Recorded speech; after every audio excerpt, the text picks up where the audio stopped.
Welcome to JJ's Trail Review. Today I am riding the River Bottoms Trail in Bloomington.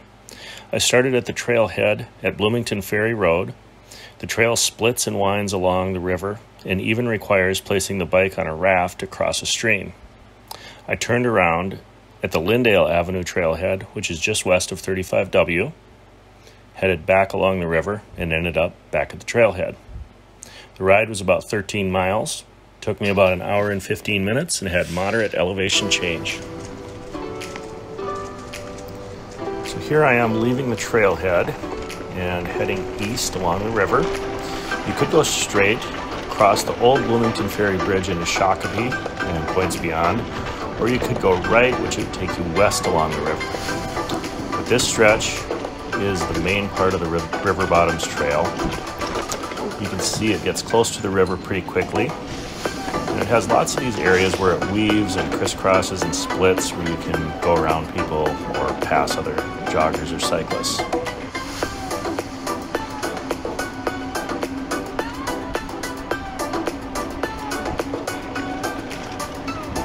Lots of down trees to ride under. Now you don't need a mountain bike for this ride. You wouldn't want to do it on a road bike. Something with a little bigger tires is good. But you wouldn't need suspension or gears for this ride.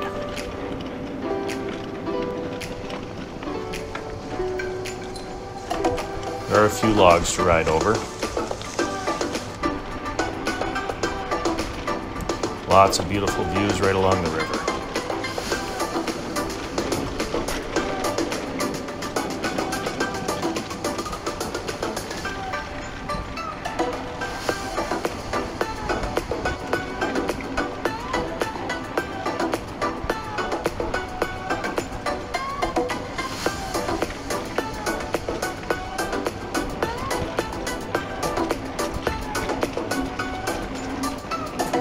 Definitely some of the biggest trees I've seen in the Twin Cities along this trail.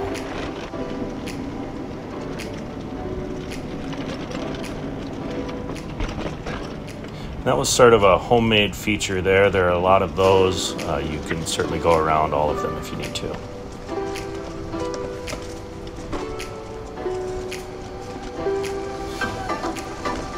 Under an old railroad bridge.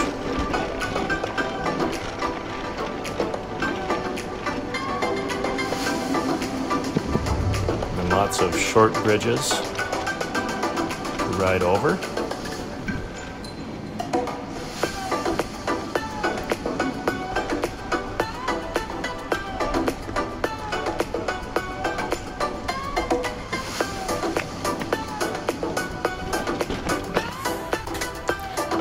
And this is probably the coolest part. This is an old raft.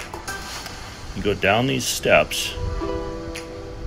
This is, there's a lake between the trail and the riverbank, and I think this is where the water from 9 Mile Creek enters the Minnesota River. So you have to pull this rope that has, it's all soaked in this dingy water, pull the raft over, load your bike on it, and then pull this wet rope to get yourself across. So your hands do get kind of wet and dirty. It is a pretty amazing feature. Up the steps and back on the trail. And you can see this area is pretty sandy. There are parts of this trail where it's almost like riding on a beach.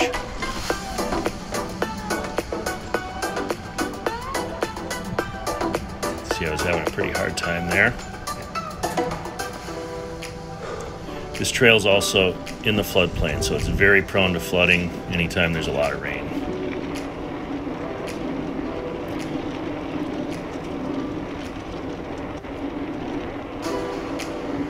And as you get closer to Interstate 35, it does widen out. It turns into almost more of an ATV-like trail.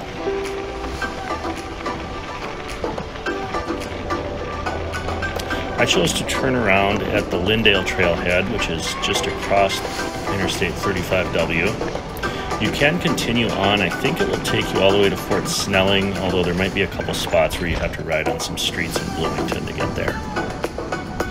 But I chose to go around the roundabout and head back.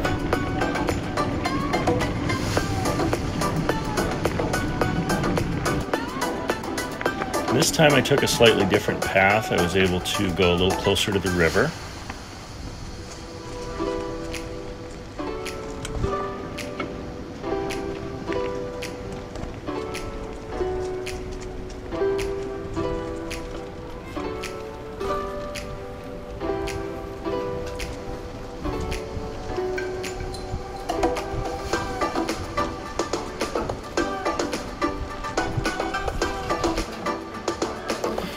And on my way back, I lucked out. Somebody else was pulling the raft and gave me a ride, so I didn't have to get my hands wet again. It actually, I think there was a flood and actually floated Sure. a quarter mile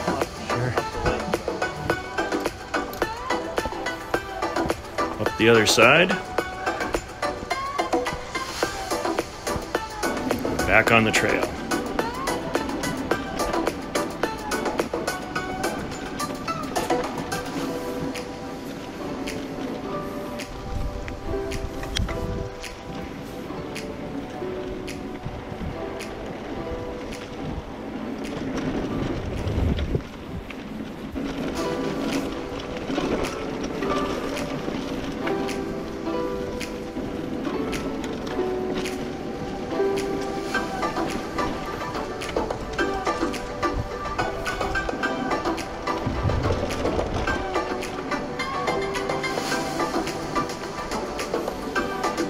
This is a little less traveled path. This is a ways in from the river.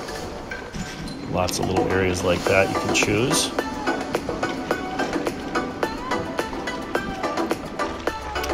And then one steep climb back up to the trailhead. That's it. Thank you for watching. Let me know if there's a trail you'd like me to review.